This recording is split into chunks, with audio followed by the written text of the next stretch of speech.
Merci de nous rejoindre sur Radio J. Merci de votre fidélité. Et nous retrouvons à présent Oudi Bloch, vice-président de l'OJE, l'Organisation juive européenne, et avocat. Bonjour Oudi.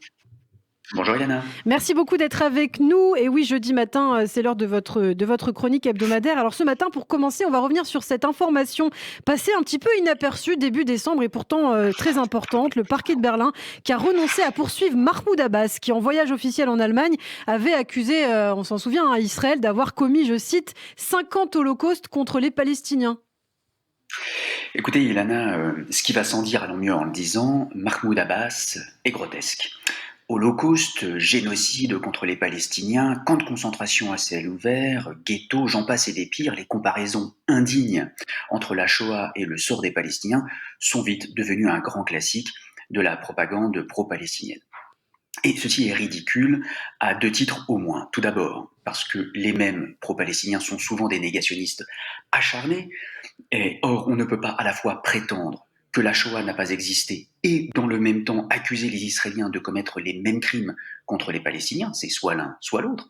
D'autre part, quand on prend la peine de lire les chiffres du ministère de l'Intérieur palestinien, on observe que la population palestinienne est passée de 1,8 million à 5,2 millions de personnes depuis 1948 en Israël. Vous avez donc d'un côté la population juive d'Europe qui a été réduite de 2/3 en 4 ans pendant la guerre, et de l'autre, la population palestinienne qui, elle, a été multipliée par 4 depuis 1948. Ce n'est pas moi qui le dis, c'est le Bureau des statistiques de Ramallah. Il en ressort que les propos de Mahmoud Abbas sont évidemment, objectivement, grossièrement faux et moralement blâmables, pour ne pas dire franchement abjects. Alors est-ce qu'on doit vraiment s'étonner, Oudi, de tels propos de la part de Mahmoud Abbas ?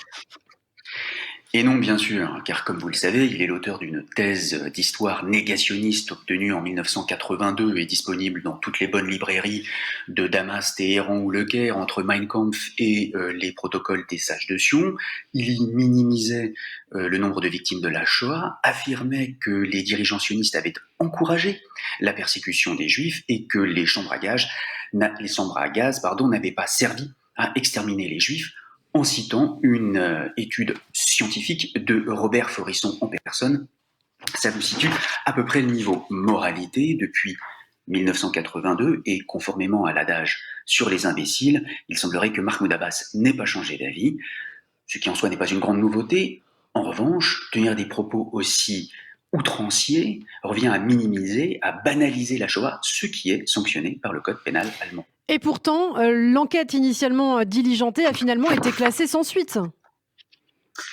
Oui, selon le procureur de Berlin, le seul objectif d'Abbas était, je cite, de mettre en évidence ce qu'il croyait être les crimes commis par l'armée israélienne et souligner leur injustice, tout en tentant une comparaison historiquement extrêmement inappropriée, je ferme les guillemets.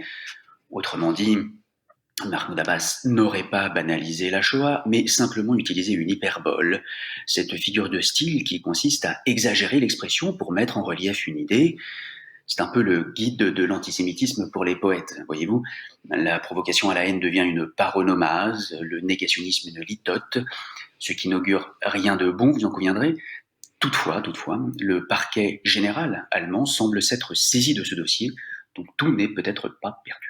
Alors on parle de Mahmoud Abbas et puis plus près de nous dans l'actualité, mardi dernier aussi, Oudi, et dans le même esprit peut-être, vous allez nous le dire, la Cour de cassation a annulé la condamnation d'un afficheur varois qui avait publié des affiches représentant le président Emmanuel Macron en Adolf Hitler imposant la vaccination contre la Covid. Oui. La parodie, la satire et, je cite la Cour, le débat d'intérêt général sur le pass vaccinal contre le virus du Covid, voilà ce qu'a retenu la Haute Cour pour casser la décision de condamnation de la Cour d'appel. Alors, je n'ai pas eu accès à la décision de la Cour de cassation qui n'a pas été publiée sur son site encore. Je resterai donc prudent, mais le risque, bien sûr, est de voir ressurgir tous les antisémites qui plaidaient l'humour devant les tribunaux pour justifier leur haine des Juifs. Alors, il nous reste à espérer que la justification de l'antisémitisme le plus crasse ne devienne jamais un débat d'intérêt général. Eh bien, merci beaucoup, Oudi, pour toutes ces précisions. Oudi Bloch, avocat, vice-président de l'Organisation juive européenne, qu'on retrouve le jeudi matin en binôme avec Muriel Waknin-Melki. Bon, merci beaucoup, Oudi, merci. On se retrouve très bientôt sur Radio J. À bientôt.